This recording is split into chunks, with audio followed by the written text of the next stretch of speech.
A Libertadores é a competição mais importante do futebol sul-americano. A Liberta é muito carismática, com seus cachorros dentro de campo, muita briga, pancadaria e, é óbvio, muita paixão. Mas como tudo isso começou? Bom, a primeira Libertadores aconteceu em 1960, mas podemos dizer que existiram outras competições anteriormente que foram precursoras da Liberta. A Copa dos Campeões da Europa já tinha surgido e foi um incentivo para a criação de uma nova competição continental na América do Sul. A Liberta na época ainda era chamada de Copa dos Campeões da América. Os países e clubes sul-americanos frequentemente se enfrentavam. No futebol de seleções já existia a Copa América há décadas, e no futebol de clubes já existiam muitos amistosos entre clubes de diferentes países. Existiam competições sul-americanas entre clubes, como em 1948, quando o Vasco foi campeão de um torneio continental chamado Sul-Americano de Clubes Campeões. Essa competição foi a grande antecessora da Libertadores e motivou a criação da UEFA Champions League, que na época tinha outro nome, é óbvio. Porém, essa competição não teve uma vida tão longa, muito por conta do Eldorado colombiano. Inclusive, tem um vídeo no canal falando sobre isso. Enfim, a ideia de uma nova competição continental na América surgiu em 1958.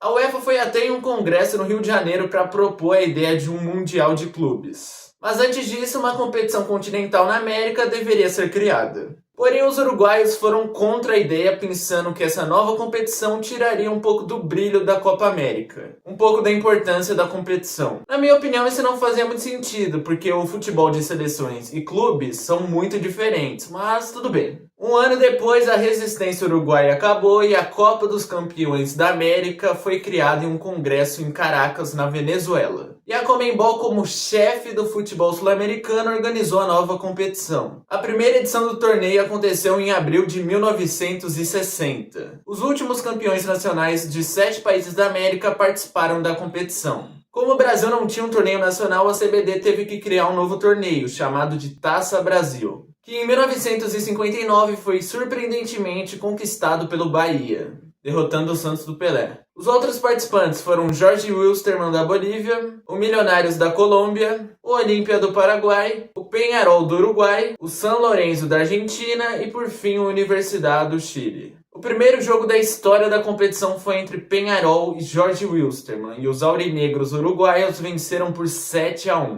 O uruguaio Carlos Borges foi o primeiro jogador a marcar um gol na história da competição. A competição foi avançando e o Bahia, que era o representante brasileiro, caiu logo na primeira fase para o São Lourenço, já que perdeu por 3-0 na Argentina e triunfou por 3-2 aqui no Brasil. Nesse segundo jogo, Carlito marcou o primeiro gol do Bahia e se tornou o primeiro jogador brasileiro a marcar um gol na Libertadores. Enquanto isso, o Olímpia deu sorte e passou direto para as semis via sorteio, enquanto os outros 6 clubes se degladiaram para a classificação. O regulamento da competição ficou meio desfigurado por conta da saída repentina do Universitário do Peru, que saiu às vésperas da competição. A Copa dos Campeões da América devia ser iniciada num formato de quartas de final no formato de mata-mata. Mas como o Peru não teve representante, só houve 3 jogos na primeira fase. A final foi entre Peñarol e Olímpia e o confronto foi decidido em 2 jogos. No primeiro, os uruguaios venceram por 1-0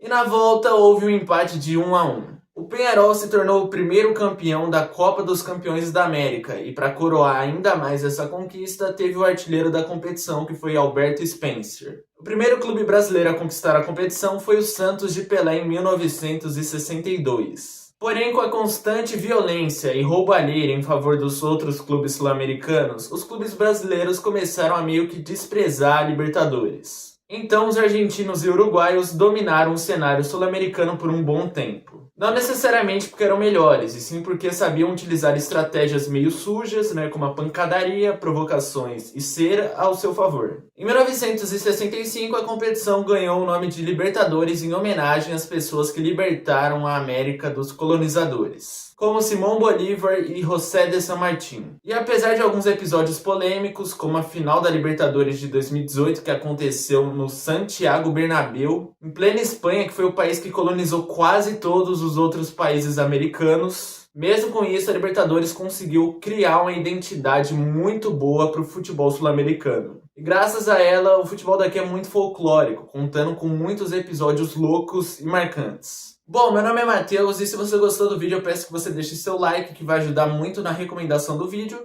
Eu também peço que você ative seu sininho e se inscreva no canal para não perder nenhum vídeo novo, nenhum conteúdo novo. E no mais, é isso. Então tchau e até logo!